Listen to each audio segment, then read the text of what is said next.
Som al bell mig de la Rambla del Raval. Aquesta és la Barcelona antiga, aquesta és la Barcelona de dins amb muralles.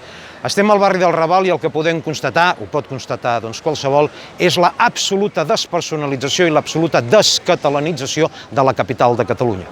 Difícilment trobareu una gran capital que el seu rovell de l'ou de la ciutat de la capital estigui absolutament, no tingui cap mena de símptoma, no tingui cap mena de resquici de la cultura nacional del país.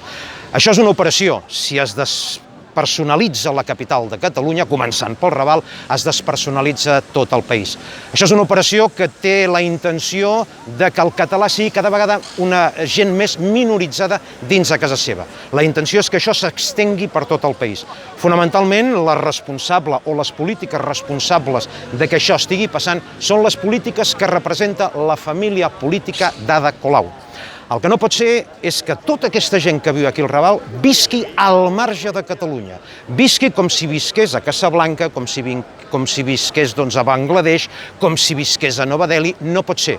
Entre altres coses, el que no pot ser és que al sistema sanitari hi hagi traductors d'urdu i d'altres llengües que són les llengües que ells parlen dins el seu àmbit particular, al qual tenen tot el dret.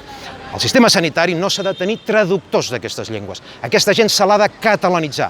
El repte de l'independentisme és catalanitzar aquesta gent i que aquesta gent també abraci la causa de la independència de Catalunya.